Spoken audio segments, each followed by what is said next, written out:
नमस्कार प्रिय विद्यार्थियों, हम लोग संरक्षण के बारे में अध्ययन कर रहे थे। सबसे पहले टॉपिक में अपन ने संरक्षण का अर्थ, संरक्षण की परिभाषा और संरक्षण के वर्गीकरण के बारे में हम लोगों ने अध्ययन कर लिया था कि संरक्षण कितने प्रकार का होता है, परिभाषा क्या अर्थ, के बारे में अध्ययन कर चुके हैं अपन। आज का जो टॉपिक अपना रहेगा संरक्षण के प्रमुख सिद्धांतों के बारे में हम लोग अध्ययन करेंगे कि जो अपन फील्ड संरक्षण करते हैं वह किन किन सिद्धांतों पर आधारित होता है या किसी भी संरक्षण को करने के लिए कौन कौन से सिद्धांत परम रूप से उपयोगी माने जाते हैं। संरक्षण के सिद्धांतों पर अगर बात करें तो सबसे जो पहला सिद्धांत माना जाता है संपूर्ण से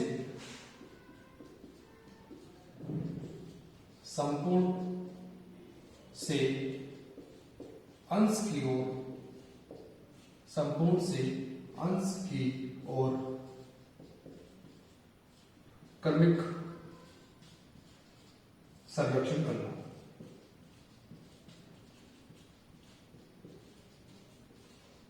पहला सिद्धांत यह है संपूर्ण से अंश की ओर क्रमिक संरक्षण करना। इस सिद्धांत में माना जाता है अपन कोई भी संरक्षण करें उनमें सबसे पहले जो नियंत्रण बिंदु होते हैं, कंट्रोल पॉइंट होते हैं, उनको पहले से ही डिसाइड कर लिया जाता है कि इन स्थानों पर कंट्रोल पॉइंट या नियंत्रण बिंदु आप स्थापित करेंगे। तो ऐसा करने से या इस सिद्धांत को अपनाने से संरक्षण में बहुत कम त्रुटि आने की संभावना रहती है, त्रुटि नहीं के बराबर बिल्कुल आती है। इसलिए संरक्षण के इस सिद्धांत को मुख्य रूप से अपनाया जाता है। दूसरे सिद्धांत की बात करते हैं अपन तो नए केंद्रों के स्थिति निर्धारण, नए केंद्रों के स्थिति निर्धारण, नए केंद्रों के स्थिति निर्धारण में एक से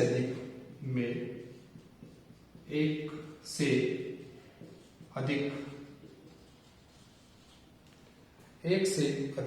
स्वतंत्र प्रक्रम का प्रयोग करना। एक से अधिक स्वतंत्र प्रक्रम का प्रयोग करना। किसी भी संरक्षण को करने के लिए ऐसा कोई जरूरी नहीं है कि अपन किसी की स्थिति को डिसाइड करना है या स्थिति का पता लगाना है कि ऐसा जरूरी नहीं है कि आप एक ही विधि से अपन उसको पता लगाएं।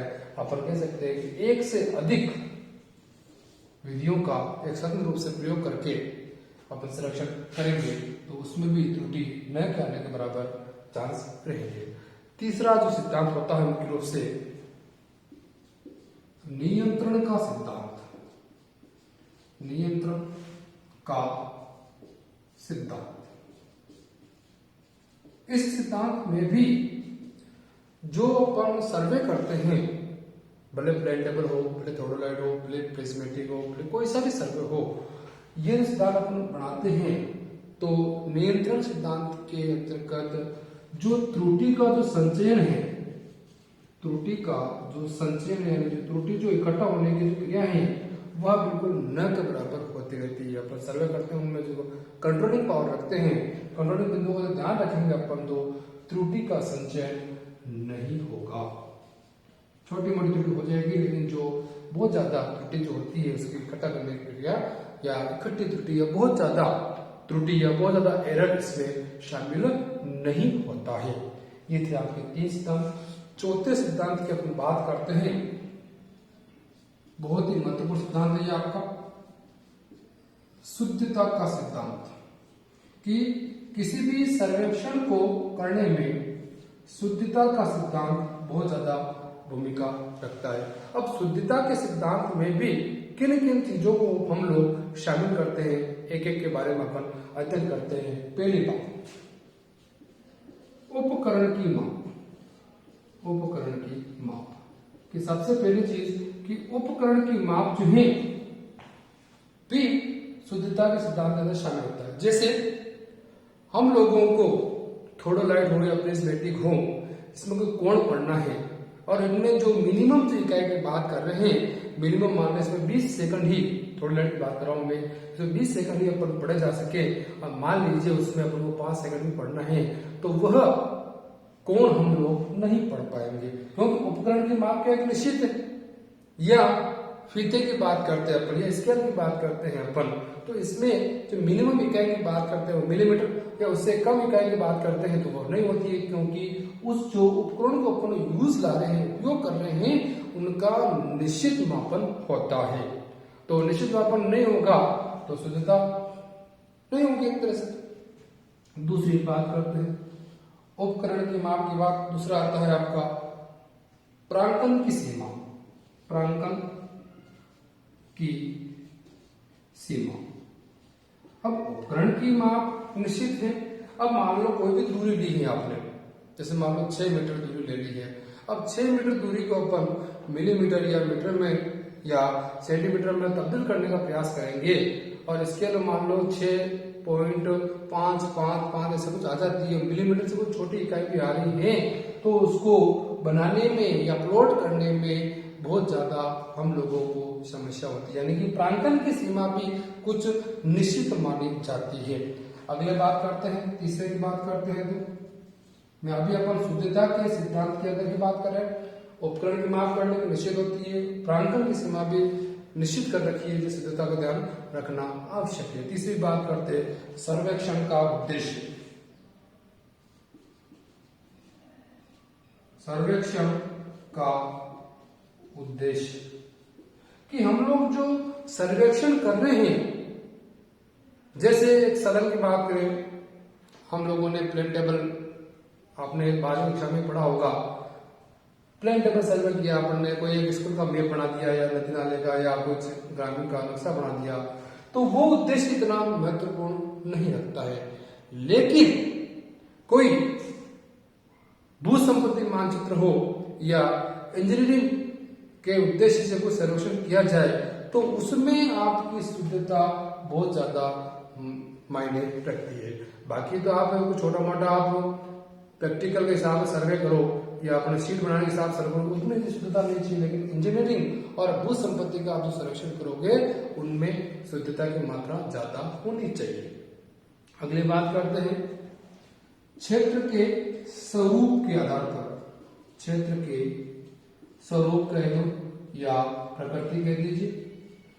इसमें क्या होता है, क्षेत्र मतलब जो जिस स्थान पर हम लोग सर्वे कर रहे हैं उनके बारे में ये लोग बता रहे हैं कि जैसे वो मैदानी क्षेत्र में अपन सर्वेक्षण करेंगे तो उसमें अत्यधिक ज्यादा मात्रा में शुद्धता रहेगी।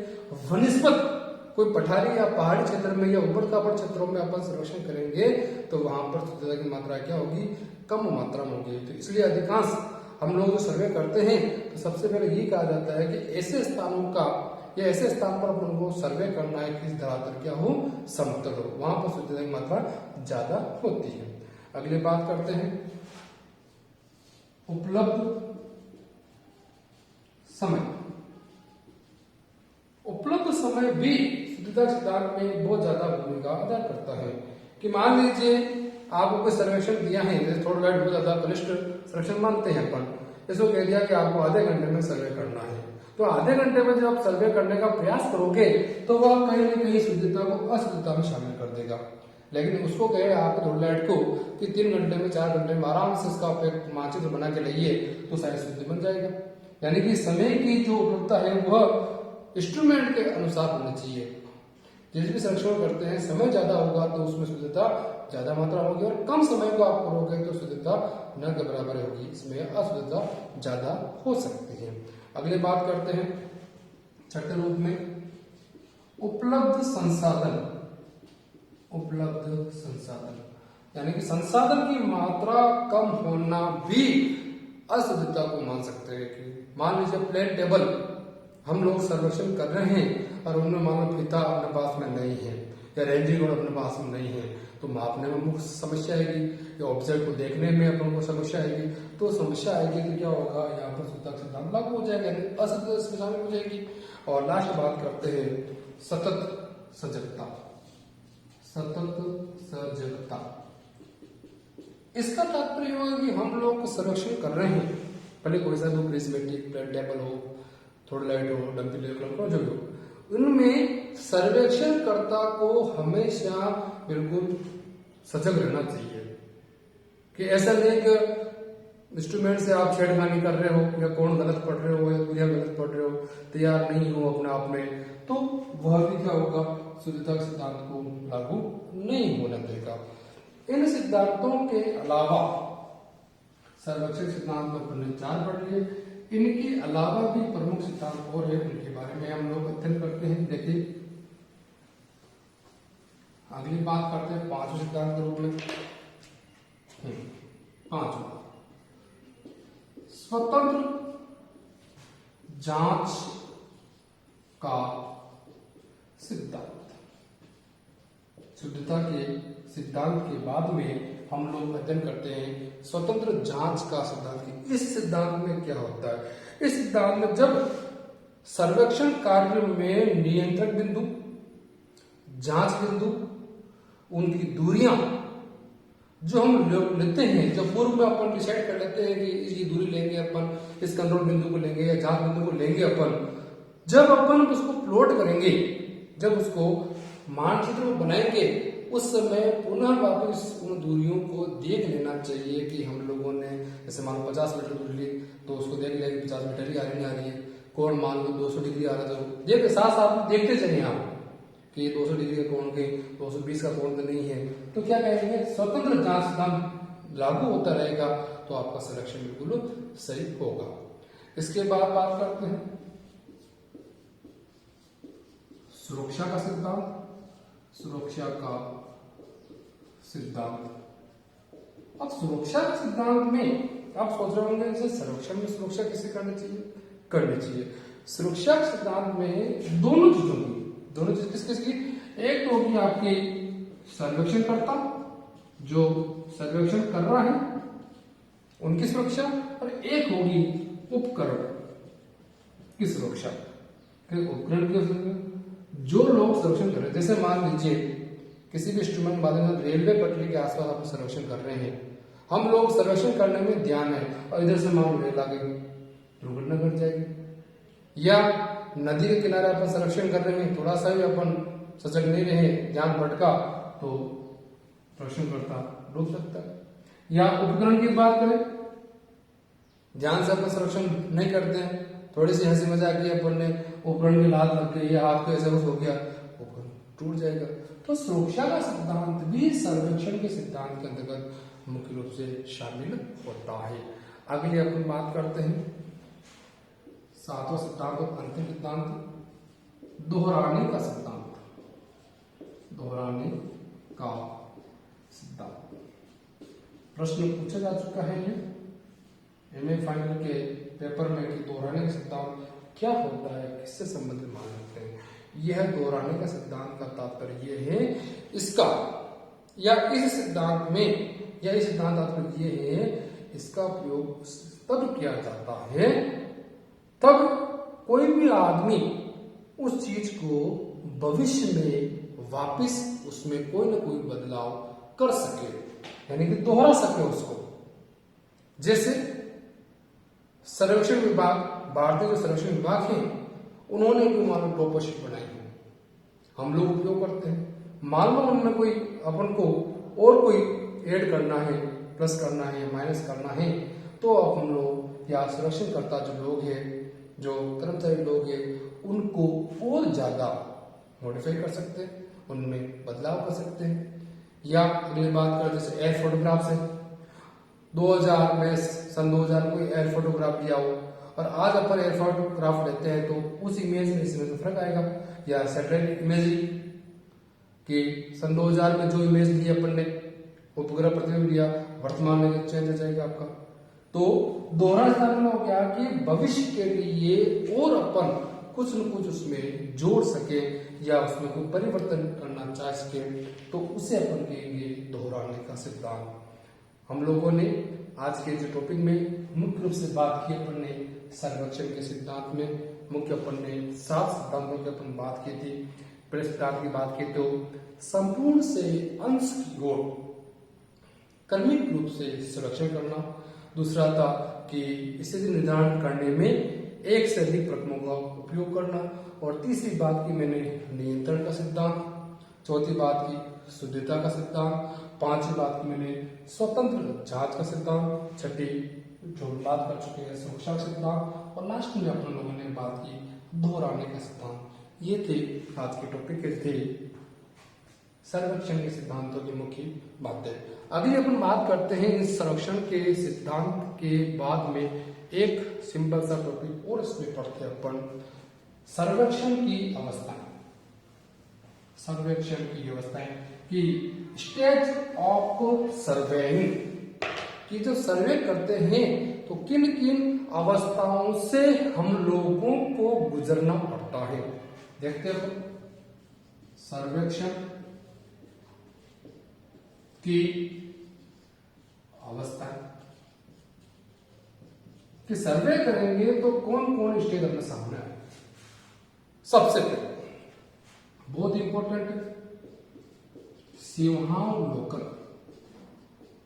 सिंहावलोकन कि सर्वे करने की सबसे प्रथम अवस्था यह होती है सिंहावलोकन। सिंहावलोकन का तात्पर्य यह है जैसे कोई शेर, शब्द तक बता रहा हूं, जैसे कोई शेर एकदम से गुफा से बाहर निकला और बाहर निकलते ही देखा कि मैं शिकार करूं तो वो चारों तरफ पूरे क्षेत्र को क्या करता है, देखता है कि किस प्रकार से शिकार किया जाए, किस प्रकार से अपन को जाया जाए। उसी प्रकार से सर्वेक्षणकर्ता के द्वारा भी किसी क्षेत्र में जाकर सबसे पहले उस क्षेत्र को देखा जाता है, वहां की प्राकृतिक स्थिति या शारीरिक स्थिति को अपने दिमाग में फिट कर लिया जाता है कि इस स्थान पे ये चीजें तो संरक्षण का बहुत अच्छा होगा। तो पहली स्थिति क्या होगी, सिंहावलोकन। दूसरी बात करते हैं स्थूल रेखा चित्र। स्थूल रेखा चित्र, स्थूल रेखा चित्र का तात्पर्य, स्थूल आप सामने समझ रहे होंगे तो मैं बताता हूं, कच्चा चित्र बनाना। किसी भी सर्वेक्षण करते अपन तो अपन को सबसे पहले उस मानचित्र का कच्चा मानचित्र बना लिया जाता है। कच्चे मानचित्र का तात्पर्य यह होता है कि मापनी के बिना जो भी मानचित्र बना हुआ है एज इट इज बना देना, उसमें मापनी का उपयोग नहीं करना। स्केल के बिना जो भी जो बचता है वो अपन बना देते हैं तो उसको क्या होता है। इससे क्या अपन को आइडिया हो जाएगा कि अपना मानचित्र किस प्रकार से बनेगा, तो अपन को सर्वेक्षण करने में कोई ज्यादा समस्या नहीं आएगी। अगली बात करते हैं तो अवस्थानों का निर्धारण करना। जो पॉइंट लेंगे वो अपन पहले से डिसाइड कर लेंगे कि यहाँ पर अपन स्टेशन है, क्योंकि डिसाइड नहीं करेंगे जब हम सर्वेक्षण करेंगे तब वह जैसे मान लो इंटरसेक्शन मेथड कर रहे हैं तो पॉइंट आपस में कटेंगे नहीं, ऑब्जेक्ट काटना जब नहीं कटेंगे, तो पहले से ही हम लोगों को ये डिसाइड करना पड़ेगा कि स्टेशन हम लोगों को कहाँ पर इसमें लेने हैं या उसको स्थापित करने हैं। अगली बात करते हैं, चौथे बात करते हैं क्षेत्र पुस्तिका तैयार करना। क्षेत्र पुस्तिका तैयार करना एक रफ सिद्धांत में क्या होगा कि जैसे मान लो दूरी लिखी है, कोई तथ्य लिख दिया कि हेडिंग लिख दी भाई कहाँ का है, दूरी लिख दी, दूरी मीटर या फीट में नोट कर लीजिए आप, कोण लिख दिया। जो आप क्षेत्र पुस्तिका साथ साथ में तैयार करते रहेंगे तो आपको संरक्षण करने में कोई समस्या नहीं आएगी और ये करना पड़ेगा आपको। अगली बात करते हैं पांचवा परिकलन। जो क्षेत्र पुस्तिका में जो कोण लेंगे या जो दूरी जो लेंगे, जैसे मान लो दूरी आ गई आपकी, डिस्टेंस ले लिया आपने जैसे 20 मीटर। अब 20 मीटर को मानचित्र पर बनाने के लिए अपन 20 मीटर कागज थोड़े लेंगे क्या, उस 20 मीटर को मानचित्र पर बताने के लिए परिकलन करने, कंप्यूटेशन करने के लिए जैसे आरएफ के माध्यम से उसको हल कर लेंगे और जो भी संख्या आएगी वो सेंटीमीटर में होगी और सेंटीमीटर के माध्यम से अपन आराम से कर सकते हैं। इसका सिंपल का सूत्र है लंबाई बटा आरएफ का हर इंटू 100। ये कर लोगे तो जो मीटर वाली दूरी वो क्या हो जाएगी आपकी सेंटीमीटर में हो जाएगी। जैसे लंबाई मान लो मैंने 20 मान ली, 20 मीटर मान ली, और आरएफ सपोज आरएफ मान लो 1:200 है। 1 कितना 200, तो 20 बटा 200 इंटू 100, तो कितना हो जाएंगे आपके 2000 बटा 200, ये 0 से ये 0 कट गया, कितना हो गया 10, यानी कि मानचित्र पर कितना आंसर आ जाएगा 10 सेंटीमीटर की लाइन अपन को खींचनी पड़ेगी। अगली बात करते हैं प्लॉटिंग कि इसको परिकलन बढ़ने के बाद में मापने का उपयोग करके इसमें बनाने का प्रयास करेंगे, इसे बनाएंगे, प्रांकन करेंगे या प्लॉटिंग करेंगे, और लास्ट में आता है 7वां समापन। समापन में ऐसा नहीं कि भारत माता की जय बोलेंगे, ऐसा नहीं है। समापन का तात्पर्य जो अपना सर्वे हो गया, मानचित्र बढ़ गया, उसके बाद जो अपनी सीट होगी उसकी हेडिंग वगैरह लगनी है आपको, उसकी बाउंड्री बनानी है, और अंततः जो उपकरण जहां से हम लोगों ने प्राप्त किए हैं वहां पर उन उपकरणों को पुनः स्थान पर जमा करवाना है। ये थे आज के टॉपिक में सर्वेक्षण की प्रमुख सिद्धांत और सर्वेक्षण की प्रमुख अवस्थाओं के बारे में आज हम लोगों ने अध्ययन किया। आज का टॉपिक ये समाप्त होता है। Thank you very much.